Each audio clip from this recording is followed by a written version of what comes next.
Joining the podcast is a former Iowa State football legend, former Atlanta Falcon quarterback, and current color analyst for the Atlanta Falcons, Mr. Dave Archer. Dave, good morning. How are you? I'm good, Skylar. Good to be with you, man. I'm curious to know, like I mentioned, you're a former player. Did getting into broadcasting kind of make you feel like you were connected to the game? Yeah, absolutely. You get a chance to stay around the game. As a kid, I started playing probably competitively. I don't know, that 8 to 10 range, and so you kind of keep stepping up the level and amping up the intensity, and you get into high school, and then maybe in the back end of high school, you feel like you got a chance to play potentially at the next level. And so for me, it was a junior college route. And then, of course, as you mentioned, I went to Iowa State, and then I got an opportunity to play in the National Football League as well as the Canadian Football League. And so you spend that much time around the game, you want to be around it. It kind of gets in your blood a little bit. And so to have a chance to move into the broadcast booth, both from a analyst standpoint, calling the games and then doing shows that talk about sports, not just football, but talk about other sports. I have a chance to do Big 12 radio, and so get a chance to be um, a guy that gets a chance to interview guys that are baseball coaches or women's basketball coaches, whatever. It really just kind of feeds into that whole collective of the competitive part of it, being in it. And so that's what the broadcast thing has enabled me to do, is to kind of keep even though I don't get to hit a guy down the seam for a touchdown anymore, I can still kind of feel the vibes from other people that are doing it, and you stay in the game. Was broadcasting something that you knew you'd want to get into after football? It's funny because it was something that I think my parents thought I was going to do, and then ultimately, obviously, I did. But I was one of those kids, just like probably a lot of kids. I went out in the backyard and was throwing the football around, and I'd have these games where it was just me, and I'm playing both teams and jumping in the air and acting like I'm tackled, but I'm broadcasting the game the entire time. My mom will profess to say that I even would sing the national anthem prior to the games. So that's how into it I was. I would stand there at attention, sing the national anthem, and then broadcast the games as I played it out in my mind on the in and physically in my backyard. So it's been going on for a long time. Were there any broadcasters that you kind of idolized as a kid? I don't know if there was guys that I listened to. I certainly, there were sounds and things that I enjoyed. Um, you know, Keith Jackson was a longtime guy. Bill Fleming were guys that I listened to a great deal. I don't know that there was anybody in particular that just stuck out. Pat Summerall was always a minimalist. I thought that Summerall was so good, the former Arkansas player, former pro football player, kicker, but got into broadcasting and probably more well known for his broadcasting and just his ability to let the game breathe and stuff. So I really kind of watched and listened and kind of tried to absorb as much as I could from different guys. There were guys that I didn't like, there were guys that I did like, but I don't know that I tried to emulate myself after anybody in particular. Do you ever watch a game and you kind of listen to the broadcaster and he might be talking too much or too little? Do you watch other games and kind of study the broadcasters? Yeah, I still do. I think that that's part of what you should be doing if you want to get better in the business. Is in any business is you need to pay attention to what other people are doing. Some people are going to do some stuff that's good. Some are doing bad. I kind of go back to my playing days. We used to call them mental reps. You might not get an opportunity to run the out route or throw the out route, but because the time in that period might elapse to where we got to move on to something else. But if you were listening, the coaches were making coaching points on all the guys that were going before you, whether the route was good, whether it was bad, right depth, how many steps do you take? I mean, I need you to come out of the break this way. And so you garner all that information. If you're listening, no, you didn't get the physical part of it, but you got the mental part of it, the mental rep. And that's something that I try to do with the broadcasting end of it. I've kind of carried that over from football into listening and trying to absorb as much information as I can and what I like and I don't like, and try to apply as much of it in my way to what I do. Well, as we mentioned, you kind of took the JUCO route before going to Iowa State. You played at Snow College. in Utah. When you got to Snow College, was your goal to try to transfer out of there, or were you just good at with being at Snow? No, that was the idea was to go. I always wanted to play major college football, but I went to a little tiny high school in southeastern Idaho. I had 79 kids in my graduating class.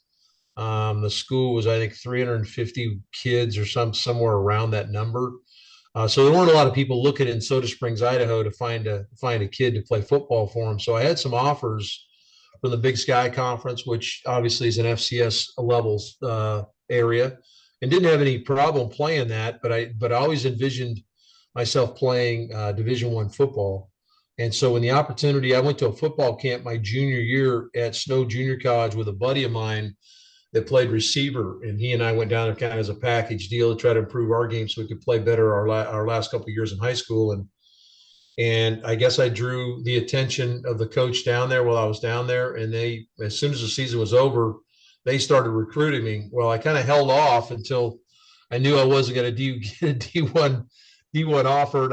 And that was fairly evident right away. And then I said, okay, what do I want to do here? Can I bet on myself and go to Snow Junior College and give myself an opportunity to maybe play D1 ball the last couple of years of my eligibility? And as it turned out, I made the right gamble. I bet on myself. We had an outstanding year my sophomore year. We were ranked fourth in the country, won a bowl game, and then I started to get opportunities coming in from different places around the country. Yeah, it sounds like it sounds like you took that same kind of perspective coming out of college because like we mentioned, you had a great college career, but you didn't get drafted in the NFL. You got drafted in the USFL, but you turned it down and kind of held out waiting on the Falcons to pick you up. What was the story behind that?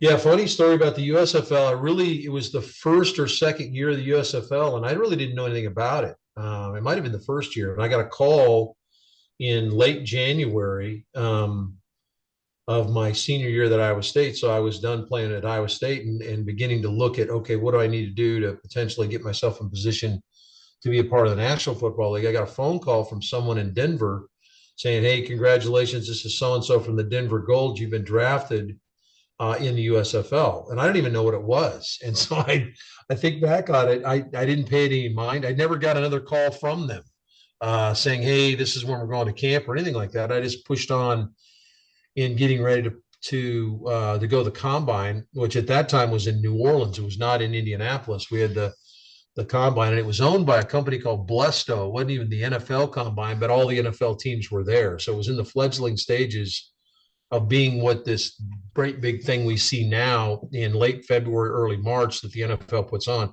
So I got a chance to be a part of that. Went down there, met some people from the league, and then began to have an idea of what I need to work on. And then didn't get picked, as you said. And so a little bit of a chip on my shoulder. I probably always played with a little bit of a chip on my shoulder anyway. Came from a small high school, went to a JC, then went to kind of a middle of the pack Big 12 team, or at the time Big 8 team. And so I kind of anticipated maybe not getting picked. And when I didn't get picked, it didn't throw me. I immediately went back to work like I had before and found a way and then picked a team that I felt like I had 5 opportunities to go somewhere in the league. And I found a place that needed a quarterback or two. And so I, again, bet on myself, went in and competed to try to make the team. And fortunately, I did enough in that preseason that I was able to make the club. I stuck around and then ultimately became the starter. And so it was it's been a lot of betting on myself, I guess.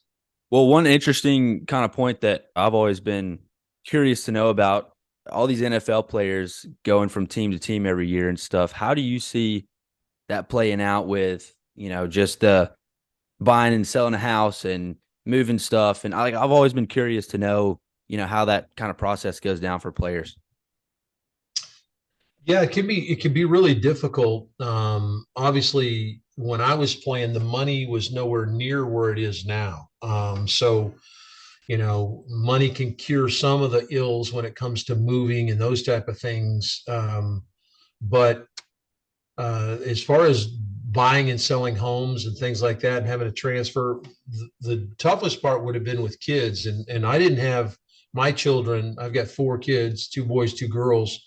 I didn't have them until the last 3 or 4 years of my career.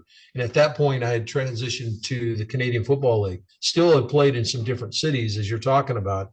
Um, I think that you hope you have the support of a good woman, which I do. My wife Jill took care of a lot of stuff that the ancillary pieces, and I say ancillary, that means getting stuff moved and all that kind of stuff, not too ancillary, big stuff.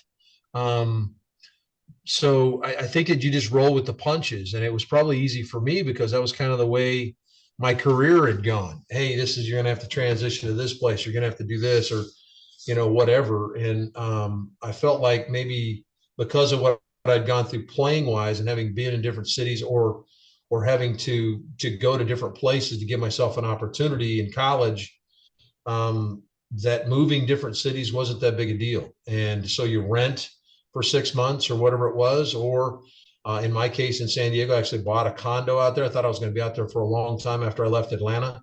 That didn't work out. I was only there for a season. Ultimately had to sell that place. So I think it's just stuff you adapt to. As we know, the Matt Ryan era is over. Desmond Ridder looks like he's the guy. What are your thoughts on that? What are your thoughts on, the Falcons quarterback situation going into the draft as well?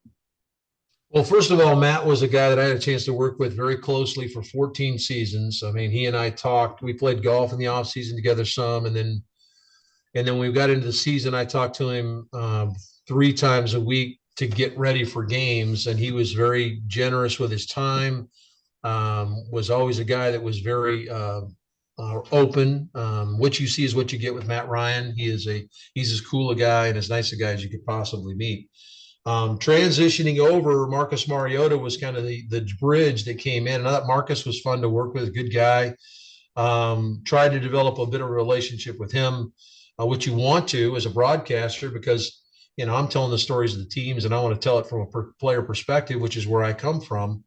And we tried to do that, and I thought we did a decent job with Marcus. And then Desmond was a guy I was getting to know just his rookie year a year ago, was getting to know him, and kind of he's trying to blend in both as a leader but also as a teammate. So you don't want to come in and just throw yourself out there. Hey, I'm this and that. That you've got to earn the respect of your teammates, earn the respect of the people that are there covering you.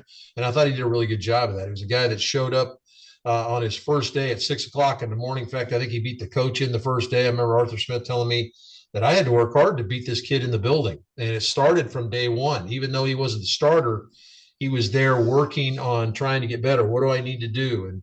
And that's what you want. And I could identify with Dez because he's got a chip on his shoulder. He felt like he was a number one pick. He didn't go till the third round. In fact, there's only one guy in Kenny Pickett that went last year in the first round. So he was one of those guys that had that late first round grade, maybe early second. He doesn't go to the third round.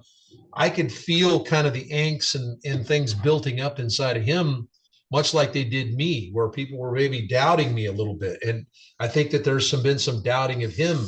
I thought he did a good job in the 4 games that he had a chance to play last year. I thought he showed gradual improvement through each game. Very difficult environments to play in New Orleans to start his career. I can attest. I played there. That's a very tough place to play. I thought he fought through that, gave us a chance to win at the end. We did not. Went to Baltimore, which is another very difficult place to play, a playoff team, one of the better defenses in the league. Bitterly cold day that day, but he handled his business and got better. And then, of course, won his last 2 games, which he's done throughout his career. In Cincinnati, I think he was 26-0 at Cincinnati as a starter. Now 2-0 as an Atlanta Falcon as a starter. That's a pretty good start to your career. So I think there's a lot of upside to him. He's got all the measurables, the size, the ability to run, the arm strength.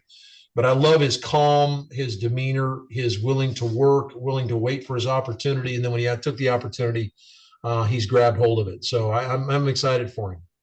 Well, I don't want to keep you. I know you're a busy man. I've really enjoyed this. This has been a treat for me. Like I said, like we were talking before this, I grew up listening to you and Wes Durham before games, 92.9 there on the radio before games and after games. So this has really been a treat. I really appreciate you taking the time to join the podcast and talk a little ball with me.